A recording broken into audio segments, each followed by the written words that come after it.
করেছে। তাই দেশের জনগণ তাদেরকে কালো পতাকা দেখিয়েছে, আর বিদেশিরা বিএনপিকে লাল পতাকা দেখিয়ে দিয়েছে। সুতরাং এই বিএনপি আজকে এই কালো পতাকা মিছিল করে কোনো লাভ নেই। বিএনপিকে কালো পতাকা দেখিয়ে দিয়েছে। সুতরাং বিএনপির এই কালো পতাকা জনগণ এর আগেই বিএনপিকে দেখিয়ে দিয়েছে। আর তারা নির্বাচনের আগে বিদেশিদের দ্বারে দ্বারে ঘুরেছিল, বিদেশিরা তাদের কথায় সাড়া দেয় নাই। তত্ত্বাবধায়ক সরকার, নির্বাচনকালীন সরকার বহু কিছুর কথা তারা বলেছিল, তাদের সেই ডাকে বিদেশিরা সাড়া দেয় নাই। এবং এই সরকারের সাথে যাতে বিদেশি রাষ্ট্রসমূহ কাজ না করে সেজন্য নানা তারা কায়দা করার চেষ্টা করেছিল।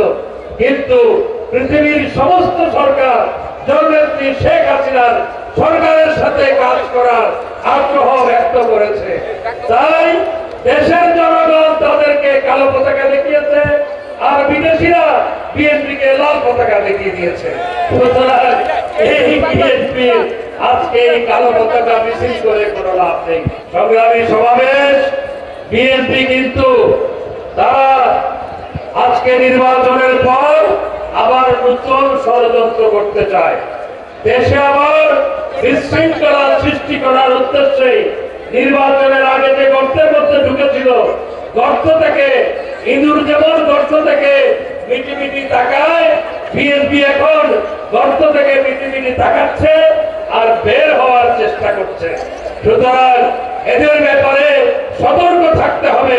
তারা দেশে আবার বিশৃঙ্খলা সৃষ্টি করার অপচেষ্টা চালাবে। আওয়ামী লীগের নেতা কর্মীরা নির্বাচনের আগে আওয়ামী লীগের নেতা কর্মীরা মাঠে ছিল। আমরা নির্বাচনে জয়লাভ করেছি, নতুন সরকার গঠিত হয়েছে। এই জন্য জনগণের প্রতি কৃতজ্ঞতা জানাই, ধন্যবাদ জানাই। নির্বাচনের পর ঢাকা শহরে কার্যত এটি প্রথম আমাদের সমাবেশ। তাই জনগণকে ধন্যবাদ জানাই, কৃতজ্ঞতা জানাই।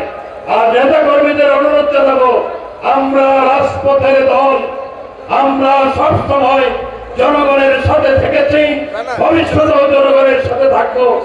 আজকে আবার যেহেতু বিশৃঙ্খলা সৃষ্টি করার অপচেষ্টা চালাচ্ছে, তাই আজকের এই শান্তি সমাবেশের ডাক দিয়েছে।